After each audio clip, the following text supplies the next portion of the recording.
Va plus loin. L'éloquence, l'assurance dans la prédication ne suffit pas. Quand Apollos parlait, il le faisait avec assurance. Et tout le monde était suspendu à ses lèvres. Il avait l'art de la parole. C'était un homme éloquent. En ce sens, il ressemblait à Jésus, son maître. Jésus qui parlait si bien qu'un jour, lorsqu'on voulait l'arrêter, les soldats, les gardes envoyés, commis à cette tâche, commirent l'erreur de l'écouter. Et quand ils l'écoutèrent, ils ne purent l'arrêter. Ils retournèrent auprès de ceux qui les avaient envoyés. Ceux-ci leur dirent, pourquoi ne l'avez-vous pas amené? Les gardes répondirent, jamais homme n'a parlé comme celui-ci. Jean 7, 21 à 22, Jean 7, 45 à 49. Va plus loin dans l'art oratoire, parle bien, parle mieux. L'éloquence est une bonne chose, mais elle ne suffit pas. Elle ne suffit pas. Apollos prêchait déjà très bien. Il prêchait avec assurance, il prêchait avec précision. Mais il lui fallait Priscille et Aquila pour lui exposer avec plus de précision le chemin de Dieu. Une grande interpellation. Il ne suffit pas de bien parler pour se croire appelé à prêcher. Oui, avec la bonne parole, nous sommes appelés à témoigner. Et j'ai dit, il y a une différence entre témoigner et prêcher. Un chrétien peut témoigner, dire aux gens, voilà, Dieu vous aime, venez à l'église, croyez en Jésus-Christ. Tout le monde peut le faire. Mais la Bible dit, ne soyez pas nombreux à être docteurs. Ne soyez pas nombreux à être prédicateurs. Docteurs, c'est-à-dire ceux qui savent et qui prêchent. Jacques 3, 1. Voilà l'interpellation. Il ne suffit pas, va plus loin, tu parles bien, mais va plus loin. Mets-toi, assieds-toi, écoute Priscille et Aquila, qui sont les anciens, qui ont de l'expérience sur cette voie. Écoute-les, toi Apollos. Dans la première lecture, c'est ça, on nous présente Apollos. C'est en Actes des Apôtres 18, 23 à 28. On nous présente Apollos, un homme éloquent. Il prêche bien, il prêche avec autorité, il prêche avec onction. Mais ça ne suffit pas. Il doit aller plus loin pour lui, c'est quoi? S'asseoir et écouter les prédécesseurs, ceux qu'il a trouvés dans cette voie. C'est dévancier dans la voie du Seigneur. Et c'était le couple Priscille et Aquila. Va plus loin. Apollos connaissait les Écritures. La Bible dit, il était versé dans les Écritures. Mais cette connaissance, le fait d'être versé dans les Écritures ne suffisait pas. Voilà pourquoi Priscille et Aquila lui demandent de s'asseoir et d'écouter l'enseignement pour qu'il lui prêche encore plus exactement. C'est ce que dit le texte. Hein? Priscille, ce couple qui représente l'Église, quand Priscille et Aquila l'entendirent, ils le prirent à part et lui exposèrent avec plus de précision le chemin de Dieu. Il connaissait les Écritures, mais il fallait qu'on lui explique avec plus de précision. Retenir les versets de la Bible, les connaître par cœur ne suffit pas. Va plus loin, c'est notre thème. Va plus loin. Comme Apollos, tu es versé dans les Écritures, tu les connais, tu connais les Écritures. Mais cette connaissance des Écritures ne suffit pas. Il faut, en plus de la connaissance des Écritures, connaître l'histoire des Écritures. C'est ça que l'Église catholique appelle la tradition. Car la Bible a une histoire. L'histoire de la Bible. Ce texte a été écrit dans quel contexte? Pour répondre à quel problème? Qui a écrit? Quels sont les mots qu'il a utilisés? Dans le contexte qui était le sien, le contexte de l'auteur. Tel mot signifiait quoi? Il faut avoir tout ça. Voilà pourquoi nous les prêtres, c'est vrai, nous pouvons connaître les Écritures. Mais à cette connaissance des Écritures, nous ajoutons le fait de connaître, de savoir que Matthieu 28 dit ceci, Matthieu 18 dit cela. Il faut aussi connaître l'histoire, la tradition. La tradition, c'est quoi? La tradition, c'est la manière dont les premiers chrétiens ont reçu, cru, vécu les Écritures. Car les Écritures que nous avons ici ne nous ont pas été adressées. Il n'y a pas une épître de Paul aux Africains. Il n'y a pas une épître de Paul aux Congolais. Il n'y a pas une épître de Paul aux Kassaïens. L'épître est adressée aux Romains. Les Romains qui reçurent l'épître, comment l'ont-ils comprise? Comment l'ont-ils interprétée? Comment l'ont-ils vécu? C'est ça la tradition. Et c'est cette tradition qui nous permet, par exemple, d'interpréter un texte comme Apocalypse 13, qui parle de 666. Quand tu n'as pas l'histoire de 666, quand tu ne sais pas comment, les gens de l'époque, parce que cette lettre était écrite aux gens d'une époque bien déterminée, comment eux ont-ils compris ce texte? Parce que toi, tu ne peux pas venir avec une interprétation aujourd'hui, alors que les textes datent d'il y a des années. Les premiers destinataires de l'Apocalypse, comment ont-ils compris le chapitre 13? Comment l'ont-ils vécu? Comment l'ont-ils interprété? C'est ça la tradition. Être sous l'onction de l'Esprit ne suffit pas. Va plus loin. Ne dis pas que oh, j'ai le Saint-Esprit. La Bible dit, Actes des Apôtres 18, 23-28, parlant d'Apollos, la Bible dit que c'était un homme éloquent, versé dans les Écritures. Il parlait dans la ferveur de l'Esprit. Il parlait sous l'onction. Bien qu'il avait l'onction bien-aimée, cet homme s'est mis à l'école de Priscille et d'Aquila. Mais il avait le Saint-Esprit.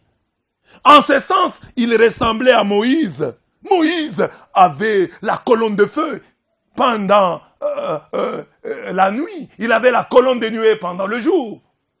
Il avait l'arche de l'alliance. Il parlait à Dieu. Mais Moïse demandera à Hobab, son beau-frère, de l'accompagner. Il lui dit, les suppliants, il lui dit, viens avec nous et nous te ferons du bien, car Yahweh a promis du bonheur à Israël. Ne nous abandonne pas. Ça, c'est un homme qui est guidé par l'arche de l'alliance, par la colonne de feu, par la colonne de nuée. Il dit à un autre homme, Hobab, son beau-frère, ne nous abandonne pas, car tu connais les lieux où nous devons camper dans le désert, ainsi tu seras nos yeux. Mais lui était guidé par Dieu. Il parlait à Dieu, comme un homme parle à son ami. C'est en Nombre 10, 29 à 32. Moïse, un homme guidé par l'arche de l'alliance, par la colonne de feu, la colonne de nuée, écouta les conseils de son beau-frère. Il écouta même les conseils de son beau-père, Jéthro, qui était un païen. Il lui a dit, non, tu gaspilles d'énergie pour rien. Passe à la distribution des tâches. Ne fais pas tout. Fais l'essentiel. Donne le reste du travail à des collaborateurs. Il l'a fait. Lui qui avait l'arche de l'alliance. Lui à qui Dieu parlait comme on parle à son ami. Moïse a écouté les conseils de son beau-père. Il a écouté les conseils de son beau-frère. Et il avait l'onction. Mais aujourd'hui, quand les gens qui ont l'onction deviennent orgueilleux, ils n'écoutent personne. Oh, moi j'ai le Saint-Esprit. Moi, le Saint-Esprit m'a parlé. Quel est ce Saint-Esprit-là qui serait opposé à l'Église? Parce que l'Église est née en la fête de la Pentecôte, que nous allons bientôt célébrer. En la fête de l'Esprit. Alors, quel est l'Esprit qui serait contre l'Église? Quelle est l'Église qui serait contre l'Esprit? Mais c'est toi qui as des problèmes. Parce que tu ne veux pas écouter Priscille et Aquila. Mets-toi à l'école de Priscille et Aquila et écoute les conseils qui te sont donnés. Respecte l'onction qui t'a précédé. Donc, l'onction, être sous l'onction, parler dans la ferveur de l'esprit ne suffit pas. Il faut se mettre à l'école de Priscille et Aquila. Le baptême, quatrième point, le baptême de Jean ne suffit pas. Le baptême de Jean était un baptême de repentance. Quand un homme était convaincu de ses péchés, regrettait, il allait se faire baptiser. On le plongeait dans l'eau en signe de repentance. Mais Jean-Baptiste avait dit, moi je vous plonge dans l'eau, mais il y a quelqu'un d'autre qui viendra, et lui vous plongera dans l'Esprit Saint et le feu. Et celui qui viendra, c'est Jésus-Christ.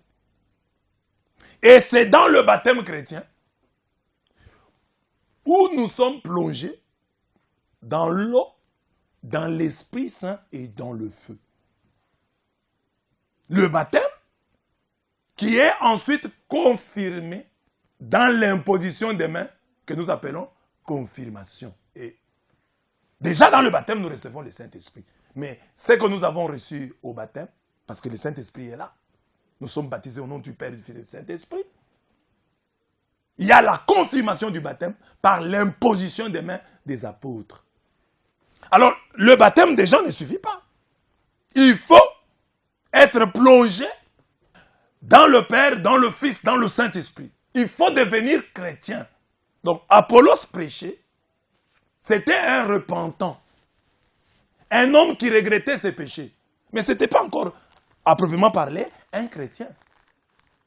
La Bible ne dit pas clairement qu'ensuite il a reçu le baptême. Mais lorsque nous lisons Actes des Apôtres 19, 1 à 7, nous comprenons qu'il a dû être aussi baptisé après. Parce que Priscille et Aquila, en lui prêchant avec plus de précision la doctrine du Seigneur, lui ont certainement aussi parlé du baptême chrétien, du baptême qui fait de nous des chrétiens. Et là maintenant, quand il a reçu le baptême, bon, mais regardez comment Dieu est merveilleux. Il n'avait pas encore reçu le baptême. Il n'avait pas encore été plongé dans l'esprit et le feu. Mais il parlait dans la ferveur de l'esprit. C'est que le Saint-Esprit ne peut pas être emprisonné. C'est que le Saint-Esprit fait éclater nos schémas. Il y a des gens, comme le cas des apôtres, il y a des gens qui reçoivent le Saint-Esprit avant le baptême. Ça, c'est Dieu. Mais là, c'est son domaine. Nous respectons sa souveraineté. Mais comme Église, nous ne pouvons pas dire que nous allons suivre la souveraineté de Dieu. Non, nous suivons ce que Dieu nous a donné, ce qu'il a établi, les schémas établis par Dieu. Donc le baptême de Jean ne suffit pas. Ça veut dire la repentance ne suffit pas. Il ne suffit pas de regretter seulement ses péchés et de se croire chrétien. Encore faut-il être plongé en Jésus-Christ. Je parle là, maintenant, je ne suis plus dans les symboles, je suis dans la réalité. Lorsque nous recevons la parole de Dieu, nous regrettons nos fautes, c'est déjà bien. Mais ne nous arrêtons pas au regret des fautes. Il faut nous plonger en Dieu. Il faut nous plonger en Dieu. Il faut devenir des enfants de Dieu réellement. Non seulement regretter nos fautes. Le fils prodigue, il a quitté la maison de ses parents. Il est allé faire la vie. Il s'est amusé. Après un moment, il a regretté. Il a eu des remords. Mais il pouvait s'arrêter là. Rester dans ce pays étranger. Garder le cochon tout en regrettant. Il n'a pas fait ça. Il a couru. Il est retourné à la maison de son père. Il a été accueilli. Et là, le père lui a donné des symboles qu'on peut facilement rapprocher du baptême. Une belle robe, des chaussures, une bague. Et on a tué pour lui le veau gras. Dieu l'a accueilli. Il est rentré dans la maison. Parce qu'il y a des gens, on peut regretter ses péchés en dehors de la maison. Mais lui est venu réparer dans la maison, après avoir regretté. Il y a beaucoup de chrétiens qui ne sont là que pour regretter leur passé. Oh, j'avais fait ceci. Et le remords les tue. Ici, Dieu nous demande qu'en plus de la repentance, du regret de nos fautes, que nous nous plongeons en Dieu, que nous soyons ses enfants, que nous ne nous enivrions plus de vin, mais que nous soyons remplis du Saint-Esprit, que nous puissions croître. Ne t'arrête pas à la repentance, crois maintenant, grandis dans la foi, sois rempli du Saint-Esprit,